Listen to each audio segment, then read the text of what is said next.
kutokana na huo umaskini wetu, kutokana na huo udhaifu wetu, kutokana na huo unyonge wetu ambao wakati mwingine huwa tunadhani kwamba ni nguvu, baada ya kuhurumiana sisi wenyewe, kunyimana haki sisi wenyewe na kutuwezana, tunathubutu kumdhulumu, kumnyima haki na kumtweza hata Mungu. Rejea historia nzima ya mateso ya Bwana wetu Yesu Kristo, jinsi ambavyo upande mmoja lipo kundi ambalo linatumia kila mbinu kuhakikisha kwamba mwenye haki ananyimwa haki yake na mwovu anatamalaki. Hata hivyo, Mwenyezi Mungu alikubali kuyapitia hayo yote ili atukomboe. Alikubali kuteswa na sisi tulioumbwa naye, viumbe vyake, ili atupatanishe tena naye. Hakutaka sisi tufe katika dhambi, bali kwa njia ya sadaka ya msalabani ya Bwana wetu Yesu Kristo sisi tupate kupatanishwa na Baba wa milele. Na kusihini ndugu wapendwa, mkubali kweli kupatanishwa na Mungu kwa njia ya sadaka hiyo kubwa na ya pekee. Aidha, na kuombeni sana, ishini katika haki ya Mungu.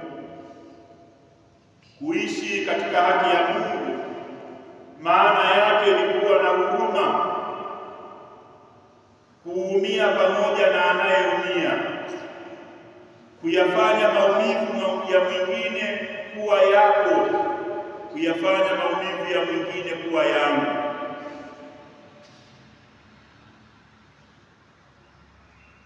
Kuto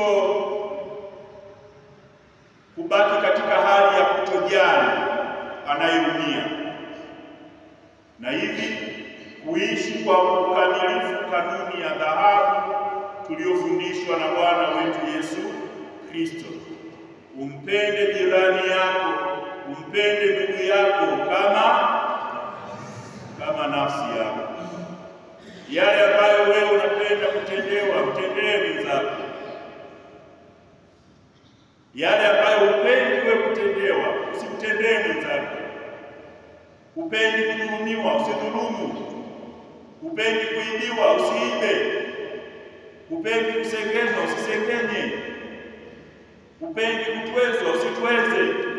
Hakikisha yale yote ambayo yanakuudhi wewe mwenyewe yawe ni msukumo ya kutowafanyia wengine. Bahati mbaya katika jamii yetu hii, wakati mwingine ili mradi mimi nipo katika nafasi fulani, basi ninachekelea maumivu ya mwingine. Ninasahau kwamba yule mwingine ameumbwa kwa sura na mfano wake Mwenyezi Mungu. Kumbukeni kuwa sisi sote ni wahitaji wa amani ya moyoni. Kila mwanadamu anahitaji kuwa na amani moyoni mwake. Lakini siri ya kuwa na amani hiyo ni kutenda kwa haki, yaani kutenda kwa huruma. Amani ya kweli inapatikana kwa kutenda haki. Mtu anayemtendea haki mwingine anakuwa na amani na anasababisha amani hata kwa watu wanaomzunguka. Kama wewe ni baba wa familia, huko ulipotoka umetenda mambo ya haki, unakuwa na amani na familia yako inakuwa na amani. Kama wewe uko nje umechota laana, unakosa amani na familia yako pia inakosa amani. Mfano, katika historia ya mateso ya Bwana wetu Yesu Kristo, Yuda Iskariote aliyemuuza Yesu kwa tamaa ya fedha kumnyima haki mwingine ya kuishi kwa tamaa ya fedha. Wale makuhani waliobambikiza kesi Yesu kwa sababu tu walitaka wabaki katika hadhi yao ili wasiguswe, walimuona Yesu ni kama msumbufu, kama mharibifu, mkorofi, wakamtengenezea kesi, wakambambikiza kesi kwa lugha ya siku hizi, tena kesi mbaya ambayo hukumu yake ilikuwa ni kifo. Pilato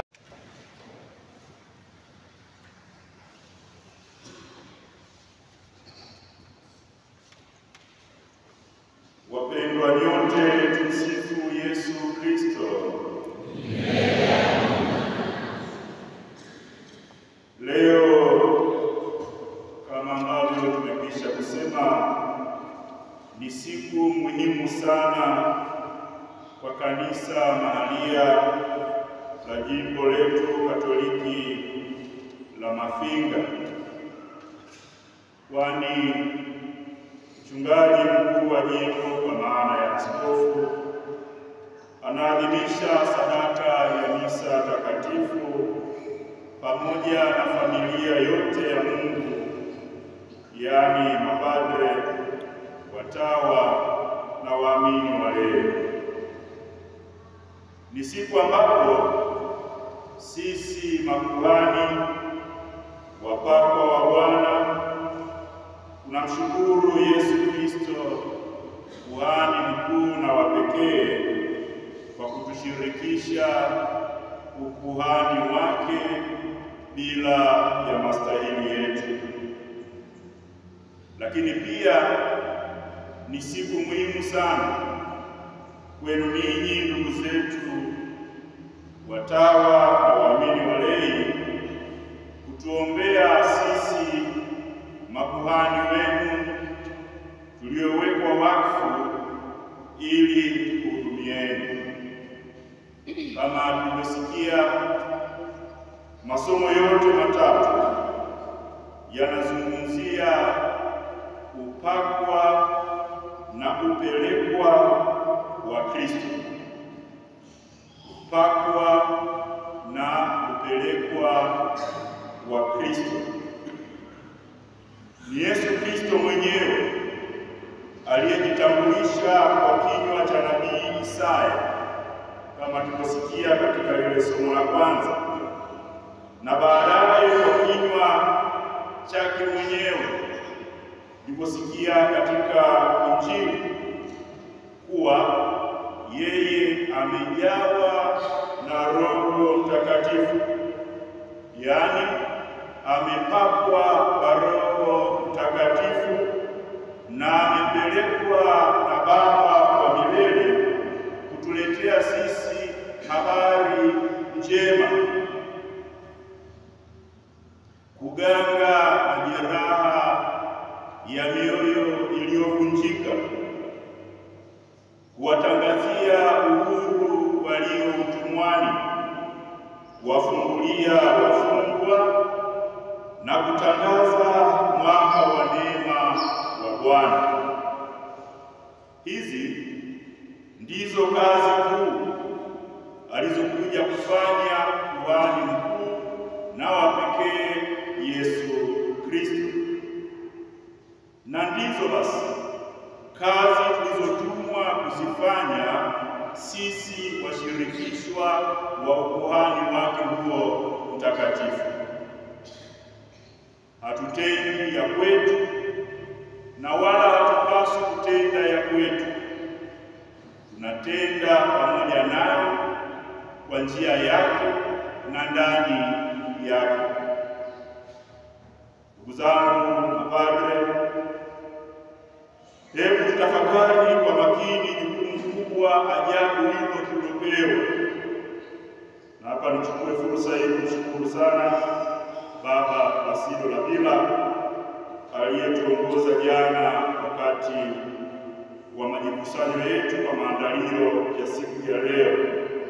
Lakini tumwombee pamoja na kutuombea sisi mapadre wote, yeye tumwombee kwa namna ya pekee pamoja pamoja na askofu mteule, kwa sababu mwaka huu anatimiza miaka 25 ya upadre.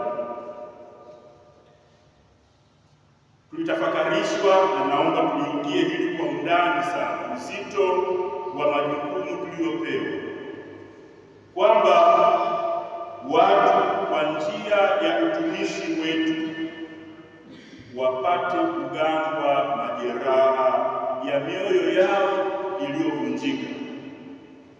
Sisi katika Kristo, pamoja na Kristo ndani yake ni matabibu, tunaganga majeraha ya mioyo iliyovunjika, kwamba watu wapate kuwekwa huru, wasiwe watumwa tena wa ile mwovu,